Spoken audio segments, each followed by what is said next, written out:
চারদিকে এখন শুধু জ্বর সর্দি লেগেই আছে। তার জন্য মুখে একদমই রুচি থাকে না। আর যেহেতু আমি অসুস্থ, আমার মুখে একদমই রুচি থাকে না। তার জন্য আজকে আপনাদের সাথে নিয়ে আসলাম দুর্দান্ত একটা রেসিপি, লেবুর ফিনিক, যা খেলে আপনাদের মুখে রুচি আসতে একদমই বাধ্য হবে। কারণ আমি এখন ভিডিও এডিট করতেছি, এখন দেখে আমার কাছে অনেক লোভ লাগতেছে, খেতে ইচ্ছে করছে। সো হ্যালো এভরিওয়ান, আসসালামু আলাইকুম, welcome back to my channel. Welcome করছি আমার নতুন একটা ভিডিওতে। তো আজকের ভিডিও অনেক ইন্টারেস্টিং হতে চলেছে। তো আজকে আমি আপনাদেরকে দেখাবো লেবুর ফিনিক, যেটা মুখের রুচি ফিরিয়ে আনতে অনেক বেশি কার্যকর।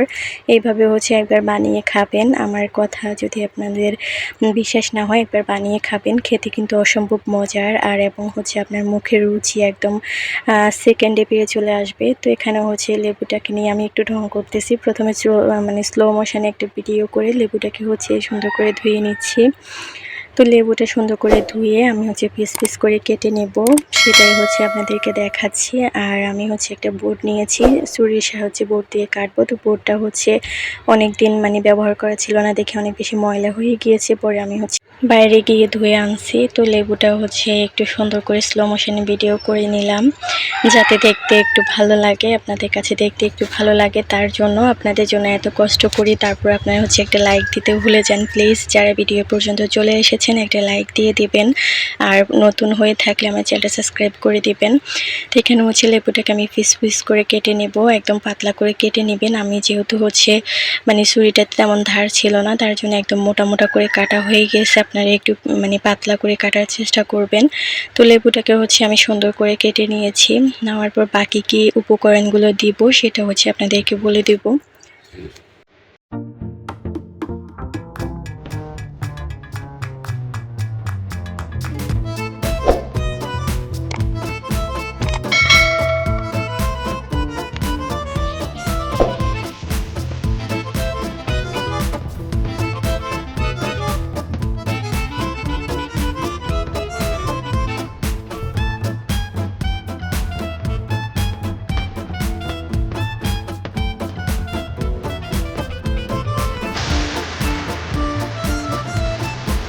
এরপর দেখেন আমি লেবুটাকে সুন্দর করে কেটে নিয়েছি। তো এখানে 5টা শুকনো মরিচ আমি চুলায় একটু পুড়িয়ে নিয়েছি। তারপর দিয়ে দিচ্ছি লবণ, তারপর দিয়ে দেবো চিনি। চিনিটা দিলে অনেক স্বাদটা অনেক ভালো আসে। তো আপনারা এভাবে করে দিবেন।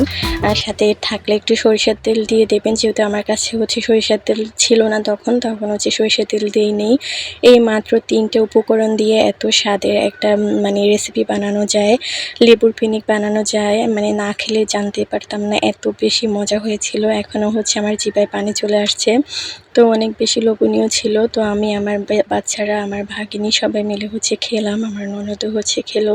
তো যাদের লেবুর পিনিক দেখে জিভে পানি চলে আসছে, তারা এখনই দৌড় দাও, লেবুর পিনিক বানিয়ে খাও। তো আজকে আমার ভিডিওটা কেমন লেগেছে কমেন্টে জানাবে। আজকের জন্য এই পর্যন্তই। আল্লাহ হাফেজ।